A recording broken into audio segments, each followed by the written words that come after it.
Gajahan no hanarko inmu jadi tamu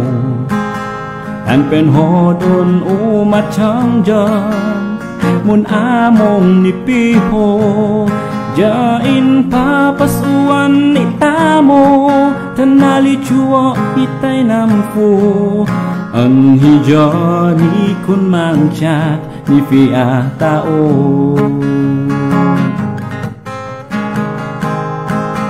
min fanga cho anon fa ni hapit na ay ni bilya ja per mi ni am long o ay ni inalina ana chia madanagan achihe akun bay-bayan an mun rigat ay tagayan ni takuan o apu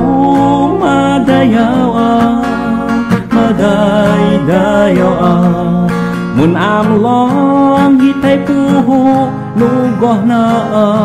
an faliw numalin tiyempo ni pun fangachana achia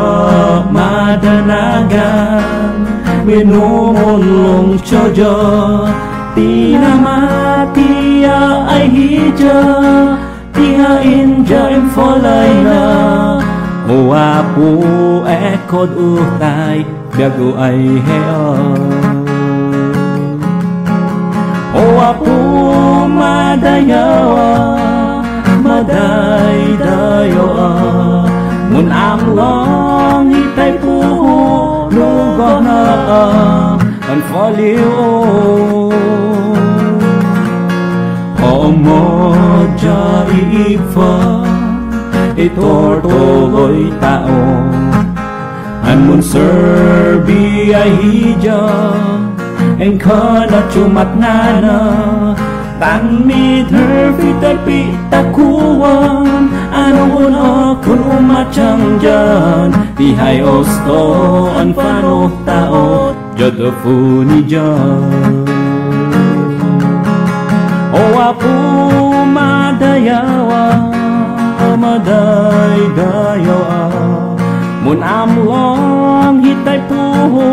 nugoh na an faliw o apu madayawa maday-dayawa